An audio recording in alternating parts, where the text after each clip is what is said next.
नमस्कार मित्रांनो, परत एकदा आपलं खूप खूप स्वागत आहे आपल्या सर्वांच्या लाडक्या महाडीबीटी स्कॉलरशिप ऑफिशियल या चॅनलवरती। आणि आज तुमच्यासाठी घेऊन आलो एक स्पेशल आणि खास एडिशन।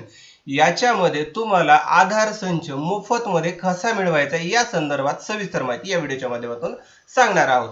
तर यासाठी सर्वप्रथम आपल्याला हा पूर्ण व्हिडिओ पाहायचा आहे। तर मित्रांनो, या व्हिडिओच्या माध्यमातून आपण आधार केंद्र किंवा आधार संच मिळवण्यासाठी अर्ज कसा करणार आहे, त्यासाठी लागणारी कागदपत्रे कुठली, त्यासाठीची हवी असलेली सगळी माहिती आणि त्याची प्रोसेस ही संपूर्ण आपण या व्हिडिओच्या माध्यमातून चर्चा करणार आहोत। तर सर्वप्रथम मित्रांनो, आपण महाडीबीटी स्कॉलरशिप ऑफिशियल या चॅनलवरती नवीन असाल, अद्याप या चॅनलला सबस्क्राईब केलं नसेल तर चॅनलला सबस्क्राईब करा आणि बेलच्या आयकॉनला हिट करा। यामुळे नवीन येणारा व्हिडिओ सर्वात अगोदर तुमच्यापर्यंत पोहोचेल। चला वळूयात आजच्या विषयाकडे। सर्वप्रथम पहा, अशी पीडीएफ आपल्याला इथं मिळालेली आहे। तर ही पीडीएफ तुम्हाला कशी मिळवायची मी तुम्हाला व्हिडिओच्या एंड पार्ट मध्ये सांगणार आहे आणि त्याची लिंक तुम्हाला डिस्क्रिप्शन मध्ये प्रोव्हाइड करणार आहे। पहा, इथं सरळ सरळ आपल्याला लिहिलंय की आपले सरकार सेवा केंद्र किंवा केंद्र चालक यांना जिल्हाधिकाऱ्यांना असे निर्देश दिले आहेत की त्यांना आधार सेवा केंद्र देण्यात यावं।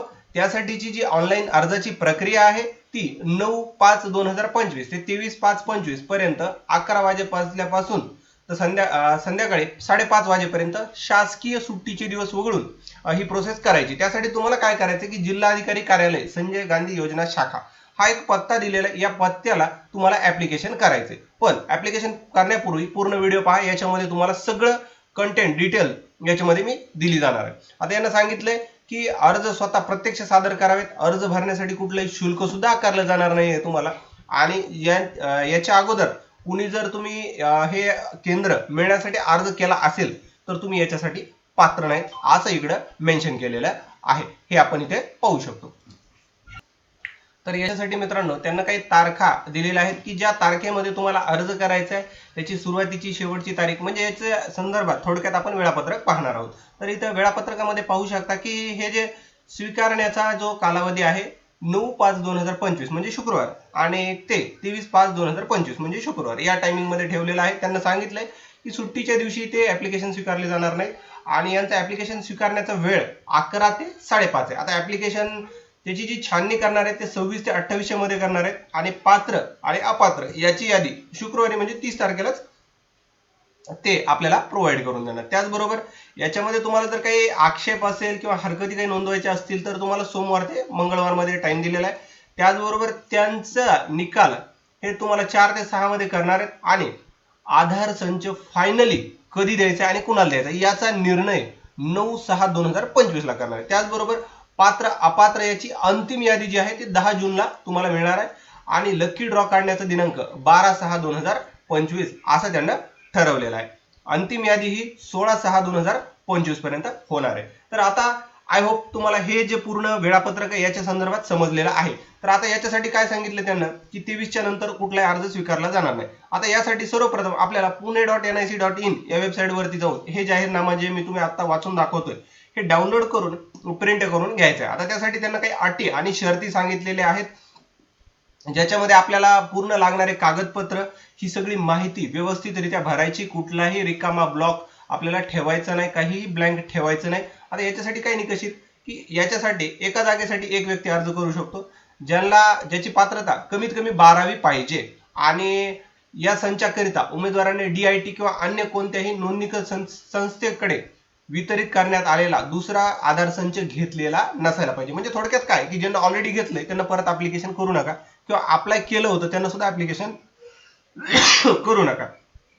आणि UIDAI चे काय जे नियम असतील ते तुम्हाला पालन करणं गरजेचं आहे। त्याचबरोबर NSEIT चं जे सुपरवायझरचं जे प्रमाणपत्र असतं ते मिळवलेलं असणं गरजेचं आहे। त्याचबरोबर ग्रामीण भागामध्ये किंवा तालुक्यामध्ये ज्यांचं आपले सरकार सेवा केंद्र चालवत आहेत त्यांनाच या केंद्रासाठी अर्ज करता येणार आहेत असं यांना इथं स्पष्ट मेन्शन केलं आहे। त्याचबरोबर आपण ज्या कार्यालयाकडून हे केंद्र चालवणार आहेत त्यांच्याकडून NOC सुद्धा घेणं गरजेचं आहे असं सांगितलेलं आहे। त्याचबरोबर तुमच्या आधारची जी वेळ आहे 9:30 ते 6 हे ठेवणं सुद्धा गरजेचं आहे। CCTV ठेवणं गरजेचं आहे, रेड चार्ट लावणं गरजेचं आहे, डिजिटल पेमेंट बँकेचा वापर करणं गरजेचं आहे। याच्या संदर्भात त्यांना जे काही मुद्दे दिलेत ते इथे तुम्हाला मी सगळे सांगण्याचा प्रयत्न करत आहे। तसंच तुम्हाला याची लिंक सुद्धा देणार, त्याच्यामध्ये तुम्ही रितसर बाकीच्या गोष्टी पाहू शकता. आता आपण याला लागणारे कागदपत्रे जाणून घेऊया. आता बघा, विहित नमुन्यातील अर्ज कुठे तुम्हाला मी डिस्क्रिप्शन मध्ये प्रोव्हाइड करतो, तिथून तुम्ही डाउनलोड करून प्रिंट काढून घ्या. त्याचबरोबर आधार, पॅन, NCERTचं जे प्रमाणपत्र आहेत ते, त्याचबरोबर HSC म्हणजे 10वी+12वी किंवा इथं त्यांना सांगितलं 10वी+3 वर्षाचा पॉलिटेक्निक डिप्लोमा असं कुठलं तरी एक शिक्षण असणं गरजेचं आहे. त्याचबरोबर शासकीय कार्यालयाचा लेटर हेडवरील पत्र क्रमांक आणि दिनांकासहित जागेचं नाहरकत पाहिजे. त्याचबरोबर आपले सरकार सेवा केंद्र डॅशबोर्डचा एक स्क्रीनशॉट पाहिजे. कॅरेक्टर सर्टिफिकेट सुद्धा पाहिजे. आणि याच्यासाठी आता आपण अर्ज दिलेला आहे, त्याची तुम्हाला जी म्हणलं तर PDF प्रोव्हाइड करतो, तर ही PDF आहे. याच्यामध्ये पहा, तुम्हाला याच्यात काही गोष्टी भरायच्या आहेत, जसं की तुमचा फोटो, तुमचं नाव, तुमचा ॲड्रेस, तुमचा जो आपले सरकार सेवा केंद्राचा जो नंबर असेल तो टाका. त्याचबरोबर मोबाईल, ईमेल, जो सुपरवायझरचं प्रमाणपत्र म्हटलं होतं त्याचा जो क्रमांक असेल तो सुद्धा इथे भरून घ्या. आधार, पॅनचा नंबर, त्याचबरोबर शैक्षणिक पात्रता जी कुठे असेल तुमची 10वी, 12वी, ग्रॅज्युएशन, इथं 12वीच्या ऑनवर्ड्स आहेत, मग त्याच्या पुढची जी पात्रता असेल ती भरा. त्याचबरोबर तुम्ही शहरी भागासाठी करताय, ग्रामीण भागासाठी करताय, तर त्याच्या संदर्भात इथं काही तुम्हाला माहिती बेसिक दिली आहे ती पण भरा. आणि शासकीय जागेतलं जे नाहरकत आहे ते पण घ्या. त्याचबरोबर ठिकाण, दिनांक जोडा आणि अर्जदाराचं नाव आणि सही इथं आपल्याला करायची. त्याचबरोबर तुम्हाला वरील सांगितलेले सगळे कागद याच्यासोबत जोडायचे आणि तुम्हाला वरील मेन्शन केलेल्या या पत्त्यावरती अटॅच करून हे डॉक्युमेंट सबमिट करायचे. आता याच्या संदर्भात ऑफिशियल नोटिफिकेशन आपण इथं पाहू शकतो की ही पुणे डिस्ट्रिक्टची वेबसाईट आहे. तुम्हाला जसं मी म्हणलं होतं की लिंक तुम्हाला डिस्क्रिप्शनच्या एंड पार्टमध्ये देणार आहे, तर ही लिंक आहे बघा. या लिंकवर तुम्ही येऊ शकता. याची सुद्धा लिंक तुम्हाला मी डिस्क्रिप्शनमध्ये प्रोव्हाइड केली, त्याला क्लिक करून तुम्ही डायरेक्ट इथं रिडायरेक्ट होऊ शकता.